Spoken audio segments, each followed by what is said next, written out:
Hello, and thanks for joining our next session, where we're going to be talking to the wonderful Billie O'Connor about her journey to CFO. Billie's had an illustrious and varied career, most recently as CFO with Milk and More. Fantastic to have you with us, Billie. Great to hear your journey. Well, thank you for having me. Much appreciated. It's a pleasure. So we're talking about your route to CFO, but if I can sort of wind it back a little bit to where it all began, was finance something that you'd set your heart on right at an early stage? And if so, what was your first route into it as a career? It definitely wasn't. I think business skills we use now don't really get taught, or they certainly didn't get taught when I was at school. So you were doing strict, specific topics, from geography to languages to maths, science, and so on. And maths was always a thing. I can remember those days, just about. Yeah, a long time ago for me. But and so I ended up going into university, but actually, whilst studying at university, I did business with French. I ended up working in IT. So I worked on an IT help desk. So I started with that, then moved into Active Directory and dealing with mailboxes and Exchange. So I kind of had an IT bit going on alongside a business with French degree, but discovered accounting while doing my university degree and went, oh, actually, I'm quite good at this. I'm not sure I enjoy it, but I'm quite good at it. So I ended up with a 2-1 at university, but first in all the finance modules. So I thought, I'm going to go and give that a go. And so I just became an accounts assistant in a tiny little sports publishing business, did that for just under 6 months and made sure I learned all the basics, and then went and joined Debenhams. So I didn't go through a practice route, I went through an industry route. And as soon as I joined Debenhams, said I want to do a qualification. My manager just happened to be SEMA, read about SEMA, ACCA, ICAW, and went, SEMA's for me, I'm in industry. And it went from there. So it certainly wasn't a conscious choice way back when, but it was a gradual build into something I liked enough of, was good at. And then, let's be frank, you realize it's actually quite a safe career financially, because if you can get the qualification and work your way up, it can pay the bills.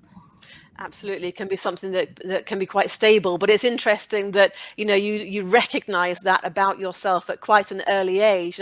These are the things that I'm good at. These are the things I'm achieving well at, and focus and sort of hone down on that as an area to continue with. So you found yourself, at Debenhams. Obviously, you had a supportive partner or supportive person alongside you in the team. Was there at any point where you thought, do you know what, I've got doubts about this? And if so, how did you handle that? I think it wasn't about a career in finance, but I was in Debenhams at a really interesting time. It had just been taken private under private equity ownership from originally being a listed business. And so I was watching some of the management team that were there before and the new management coming in and seeing a real clash. I sort of saw really early on the change in leadership and what that can do to the teams. And so my manager, who had a lot of respect for, left and went to Marks and Spencer's, and I was only halfway through my studies, and then sort of tapped me up and said, why don't you move over to M&S? And who says no to M&S? So I moved halfway through my studies into that. So I've never really doubted finance. I think the interesting part is the finance career, I think early in your career, is all about numbers. And it's only as you move on and get more senior, it becomes business partnering, and then it becomes stakeholder engagement, and then it becomes storytelling and business cases. So I think actually, as a finance individual, if you're good at what you do, you go on a whole journey that then swings much more into the EQ column than that IQ technical accounting side. And that's just the route I really enjoyed. So it becomes something much more strategic than you might at first imagine. Because I think, if there are some youngsters or people at the beginning stages of their career listening to this today, I think sometimes there's the opinion that finance is a career strictly about numbers. And if you're good at numbers, then that's then that's fine. You stick with that. But actually, as you say, it becomes something a lot more strategic. So thinking about that, was there any sort of defining moment along that journey where you thought, I know what, I'm looking at everybody around me. I can see where I fit in the company right now, but I'm going to start gunning for CFO position? I think it's there's probably a couple of points that culminated again really early on at Debenhams. The first area they gave me was logistics, which outside of store payroll was the second biggest cost base we had, because it was our entire DC run by Excel at the time. And I remember the logistics director, and I infuriated the hell out of him. And we crossed paths again at Selfridges, because he was then logistics director there when I moved many years later. So it's a very small world. And as part of the business partnering side and the kind of more EQ, want to understand the business, not just understand the numbers, because they're just an output. I remember sort of asking lots of questions and asking to visit the DC, and he'd had several finance people before me, all of the same level coming through, because you were given a cost analyst role when you first enter.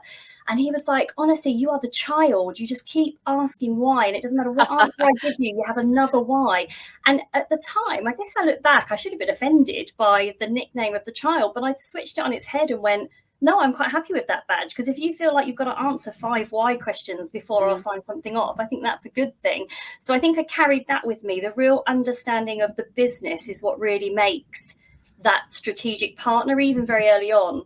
So I think having done that, and the later stage where it really came, I think, to the fore was when I was at Alliance Healthcare. There were so many businesses, so many different divisions. I had a European role, then an international role that went more global. And you have to understand an awful lot. And I think that's when I was sat down talking to a CFO of a country or an FD of a business unit and thinking, I actually want your job. I'm in the division right now and I'm having to understand a lot, but you guys have the weight of the world on your shoulders dealing with stuff. And whilst that would probably be a bit, I don't know, scary for some, they like the kind of group accounting side of things. I'm like, oh, I quite like the pressure. I think I want that job. So that's where it came from. It came from interacting with all of these different people that were so different in their style, but all had the same title. And that led me to believe you can be whatever type of CFO you want to be, and you can have all different attributes and yet still hold that title. And I think that's where I went, yeah, that's what I'm going to do. Yeah, and for me, that what stands out about what you're talking about there is that level of curiosity, and I think from a lot of different people that I've spoken to, and yourself included, that's something which really stands out. I mean, you need to have that curiosity about the business and about other people as well, and how you and others fit into that. And if you've got that, you can drive forward being a CFO in many different ways, as you say. Well, you've mentioned that. I know when I've seen you speak at different levels, it doesn't matter what level it is, that be curious is what leads you to learn so much more. Yeah, absolutely. And about the team as well. Once you get into a leadership position, you've got to be curious about what makes your team members tick as well as your, the C-level above you. So looking back through your career, or maybe something currently now, what would you say has been your biggest source of pride so far? Something you're most proud of? I think it's probably, when you look back at the teams that you either built or had to turn around or had to, I don't know, really kind of bring together and get the best out of at really different stages, sometimes through difficult ownership structures, through COVID when we dealt with the worst of the worst, through times where a business was going through many different strategic stages all at the same time and you were pulling so hard. I think if I look back at the teams, there's been so many people that have been individual, and I say stars, and I know you can't have a team of stars, but stars in what they're doing, what their role in that team is. And I feel it's very much like sport. Everybody has a different role to play. You don't need everybody being that one position. You need them all to have a position within, even if you have a plan to move them around. So I think it's the teams I've just had the privilege to lead, build, change, grow with, and I've learned a lot from as well. And some, I'll mention her, I'm sure, at some point, but there's some people I've worked with multiple times, because you just realize that there are some people that lift the whole team up. And if you find a way for those people to be integrated in, everybody just moves up a level because of that involvement. And that's where I think the real people element is so important in the outcome. So I think it's the teams I've been part of or built that are probably the part I'm most proud of. And that's really interesting to hear as well. And it's nice to hear because, sometimes finance is, like I was saying earlier, very much thought of as a numbers profession. And of course it is, but there's the whole people element is very, very important as well. And the kind of team that you have alongside you makes a massive difference. And it's interesting to hear you talk about some people that you bring with you along the way, and also that you meet, that you've met somewhere else at another company. And I'm sure plenty of people listening to our conversation today can recognize that in their own industries as well. So it's really very important to make sure that you remain curious and open to hearing other people, because for sure you may meet them further along down the line as well. You mentioned a little bit earlier about some people who have been influential in your career, who have certainly recognized and noticed you. Would you say that you had some sort of significant mentors along the way? And if you did, what did they mean to you? And maybe what did they do for you as well? I think there's probably three that stand out as, if I'm thinking of more senior leaders that I've either worked for or aspired or had some kind of involvement with. So at Selfridges, I remember Katrina Nurse was the FD at the time, and that's who I went into work for originally. And whilst we were only in the same space for probably about a year, I think it is now, it was so great to watch a leader who was a very people first. So whilst results, of course, were important, she just had a way of balancing the conversation, whether it was a one-to-one, a team meeting, to have a degree of everything in it, when the whole culture of that business, in my opinion, at that time was very much results first, everything else second. So it was a new learning for me that, I've got to be honest, at the time, I don't know if I appreciated fully. I was too naive in my journey, I think, and it's only later on that you look back and go, goodness, I should have picked a lot more of that up, I think, earlier. In terms of career progression and just throwing opportunities at me and just giving me a bit of a steer every now and again, that's definitely Anthony Roberts. I worked at Alliance Healthcare, which became Alliance Boots, which became Walgreens Boots Alliance, over 5 years. And he was someone that if you got stuff done, you would just get any opportunity you wanted, because you would just be thrown in the deep end.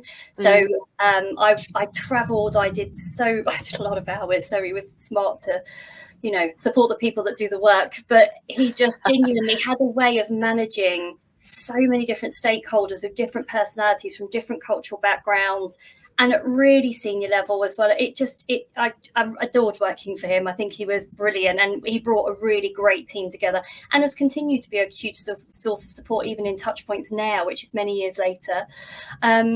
And then the last one I'd probably refer to from that leadership perspective is Patrick Miller, who was the CEO at Milk and More while I was there.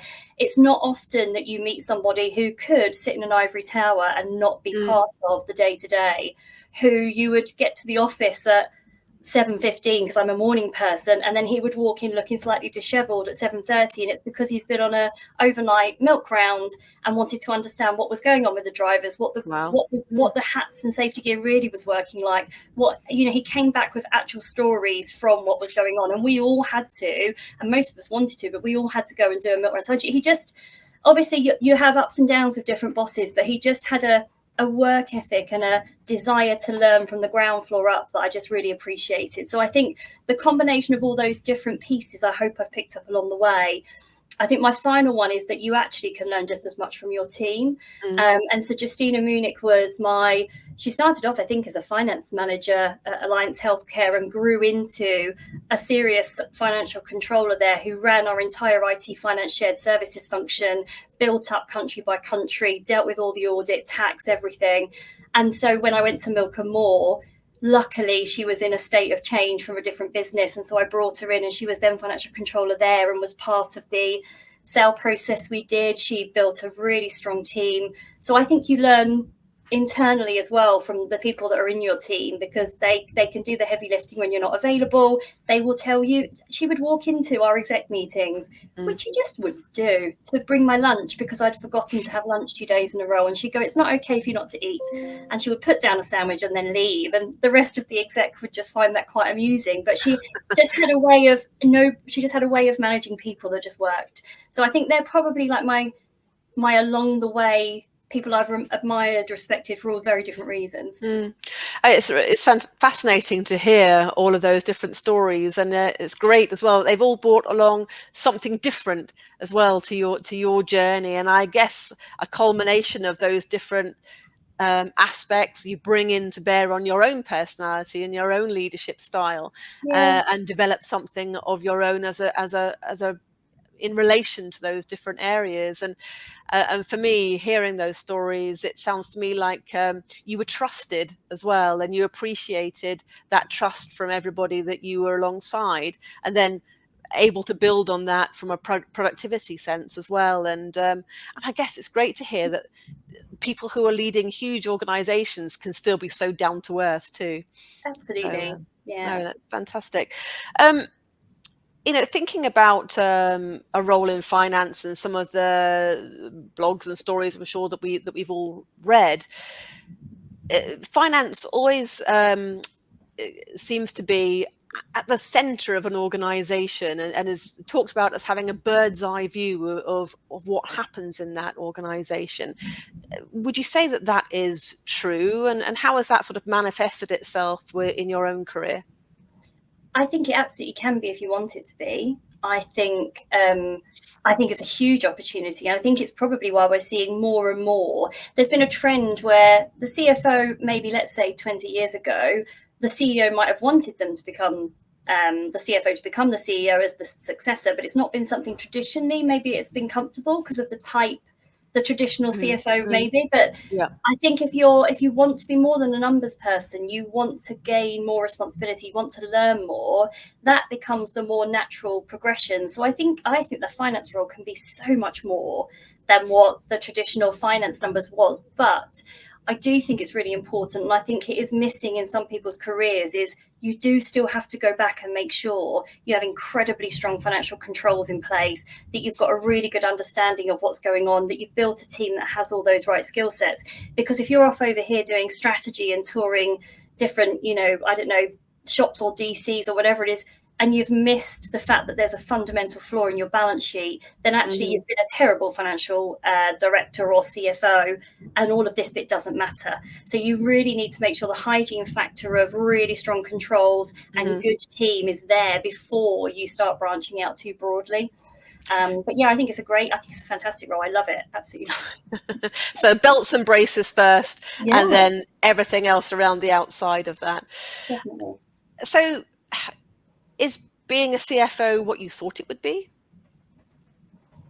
I think it is, but I think that's because if you're asking me now, yes, because I think my education about what it is and can be has built over time, and also it's what you make it. So when I first went in to Milkamore, it was a finance role. It had a CFO title, but it was finance. It's only over time it became, well, actually, here's a whole bunch of other activities that probably fit quite nicely with what you're doing, and that's always the way. But that's how I grow. I like to sort of take on more responsibility and learn more.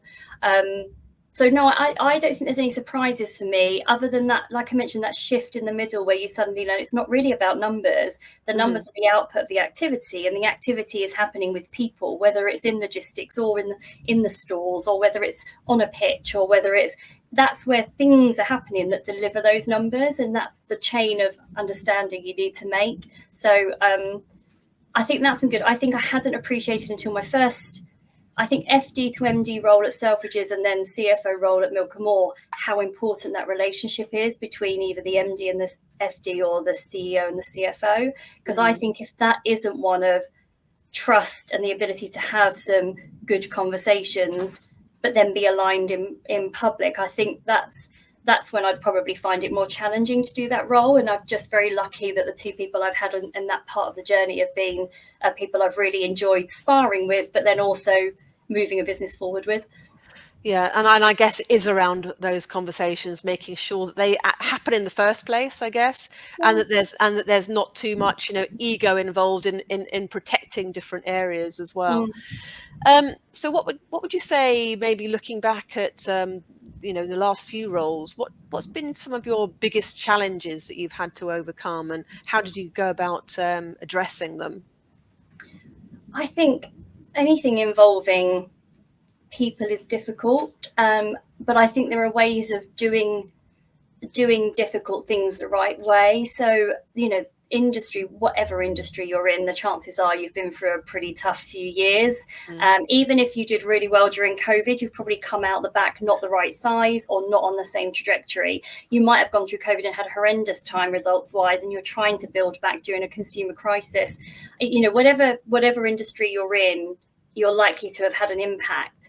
And I think that the challenges in the last 4 or 5 years have been, apart from maybe the financial crisis, the kind of 2018 and maybe to the earlier stage, I think that is such a fundamental part of what's happened. It's produced a gap in the leadership, those who are really adaptive and are able to deal with crisis, because actually it's all they've known. Some of us have got to this stage and that's been our norm. The constant, we haven't had the gravy train moment. We haven't had the 5% growth every year with no issues and just lots of stable. We've had constant change. Kept on that wheel. Yeah, and I think that there is probably a bit of a mismatch where there are some that have been amazing leaders but have been through a period of stability and then have had to go through a shuffle. And I mean, I can't remember the exact stat that I was talking to somebody yesterday, but if you were to go and look at how many CFOs in the FTSE 100 that have changed in the last 6 to 12 months, that's quite a big turnover that's happened. And that's, I think that's a feeling that there needs to be a bit of a change in how things are done. I don't know, it's just one interpretation. So I think things like COVID and having to restructure businesses, I think dealing with a downturn and knowing when is the right time to cut back, because you cut back too much, you stifle growth. So I think our hardest job, and the challenge I've had in several roles, is when do you allow investment to continue and when do you stop? And I don't think that's easy to get right. And sometimes you have to just constantly course correct to make sure you've not got it wrong. Yes, and I guess there's in some instances there's no knowing, is there? Ultimately, I guess, and I suppose that's where having that leadership team and having those people alongside you who you trust and trust you, you put a stake in the ground and make those decisions for the sake of your business. Yeah. Do you think that as a woman, do you think that you've been at a disadvantage, or are there advantages, do you think, to being a woman, or do you not think it's made any difference at all? I think everybody's got such a different journey with that. It's a tricky one, because I know, and as part of having the community, I get a lot of input, as you can imagine. I haven't had issues that I can point to myself and say, during my journey, I had an issue with a manager or a peer or something because I was female. I think sometimes it's been an advantage and sometimes it's probably been a disadvantage, but I've not characterized it in that way. I've just had a leadership challenge of some kind. I've worked for some awful people and I've worked for some amazing people. I do know from the stories you hear that there are some organizations and the cultures that they have that it is a disadvantage, absolutely. I also think there are really complicated situations where there's no easy answer. So when you get into time off, having children versus those that don't, when you get into those who have support systems at home and those who don't, so therefore they have the ability, whether it's to network or take a promotion or, I think there is so much complexity with it. I do know that there are cultures that I've witnessed, and I've been through one scenario where actually women are just treated completely differently, and that's not okay, absolutely not okay. And I think it's being highlighted and I think it's being called out. But there are also so many great male allies. There's not enough. But there are so many great male allies that don't have to put a badge on saying I'm a male ally. They just do the right thing. And I think that's what I think also. I think some of the male colleagues out there, they don't want to be put on a pedestal as being a male ally. They actually just want to do the right behaviour and not have people do the wrong behaviour, because they feel like they offend people whatever they do. So I think it's still very tricky. I think if you just ask yourself, would I say this too, and insert any kind of gender or race or anything in that sentence, if you wouldn't say it to them, it probably isn't something you should say. So personally, I've seen a couple of scenarios where it's not been easy being a woman, but I've also seen scenarios where I can break up a difficult ego-based conversation as a woman using slightly different tactics than and we talked about it yesterday at a meeting. I can say things that if my male peer said them would be offensive, and coming from me it isn't. because I can say, look, there's a bit of ego going on here. Can we wind it all back and get a cup of tea? Now, for the blonde in the room, can you give me a basic explanation of what we're arguing about? And that can sometimes bring tempers right down. Mm-hmm. And I don't mind sometimes having to use that. There's other times where I'm absolutely in control of the room and everyone will just need to be quiet because we need to get something done and we need to make a decision and I need to make that. So it ebbs and flows. But I do know there are a number of really difficult scenarios some people have been through, and that's not okay and it needs to be fixed. So talk to me about, you mentioned just now Nova. So talk to me a little bit about the Nova community that you have created. What was the reason behind that, and what are your plans for the community? So I have had a phone a friend network professionally, male and female, since dot. I mean, there are people at Debenhams. Back then we didn't have LinkedIn. We really didn't have any of this networking capability. We had kind of brick mobile phones and you had to text or call someone if you wanted to see them, and you then only saw them in person. So I've been doing that, and I've still got friends from back in the Debenhams days now. And then I just found that I was starting to talk to some of my female peers because I was going through my first time FD, and then my first time CFO. But when I would talk to them, I didn't know each other. So in short, it became a, how do I get the amazing people I know one-to-one to know each other? And it just grew from there. We've got just over 500 members. They're a range of C-suite, or they've left C-suite and moved into portfolio and NED. We've got CFOs and FDs, heads of finance and financial controllers, and women in transformation. And they are, it didn't actually even start as a purely female thing, but it just seemed to grow in popularity because it was. We have mixed events. We have great male speakers. We do events with all different partners. There isn't really it's not an angry women group, and it's certainly not an anti-men group. And I interview everybody who joins, and we talk about that and say, just be really clear, if you're coming in to bang the drum that men are bad, this is not the right place for you. We want really great leaders. And that's kind of the challenge. I think what is nice is there are opportunities to connect and have a safe conversation, knowing it's almost just like, you're all here for the same reason. We wouldn't join if we weren't here to support each other. Whereas in other scenarios, potentially, if you don't know who's in the room, there might not be an ethos of why you're there. You might be there for a topic rather than. And I look at other communities like yours, like Gen CFO. There are other ones out there that have a great ethos of what that is and what it's there to do. And they connect people together. And those 2 or 3 connections, even on one day, can lead to really long-term professional friendships, and that's so important. So it was a happy accident. It was creating a phone a friend network and just went a bit crazy because everyone wanted to invite their mate in, and everyone's got a professional friend that's great. So yeah, then we've got a team that runs it now. I've stepped back quite a lot from it. I just go to some of the events because they're great. And that's how you and the Nova community came into sort of the realm of PPN and me being aware of what you're doing, because some of the activities that you guys were sharing on LinkedIn did seem to have that ethos, that friendly, inclusive ethos that you can join and share and network and really feel like part of a community. So. And I think that comes through. I think because, and I would say as well, and the same as with yours, because it has no other vested interest other than what that ethos is. So I think as soon as something is attached to something else, there is always in the back of your mind, what is it they want from me in exchange for me going to something? When something is Nova branded, they just want you there. They want your input and they want you to meet other people. And that's the only reason any of it will exist. And if everyone got to know each other and everyone knew everything, we'd close it down tomorrow. Because it is only there for if it's needed. It really isn't there for anything else. And I think that really makes it feel quite genuine.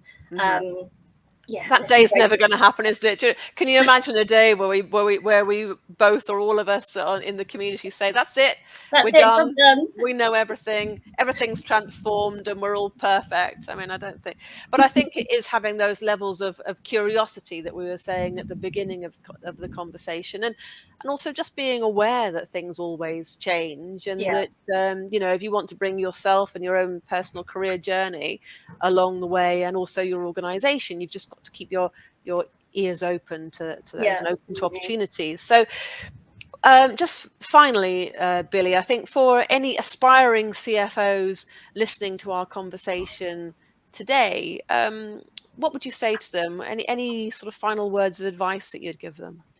I'm ready to be hugely unpopular. Um, Is that your Stop. advice? Yeah, I'm ready. Stop being 100% remote.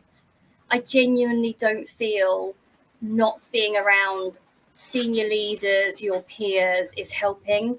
And it doesn't mean that you have to be in an office 5 days a week and that you have to give up all flexibility. It might be you're in a hybrid role, but do network, do be around your peers, do be around smart other people. Because I just think if I was to look back and go, what did I learn in my job?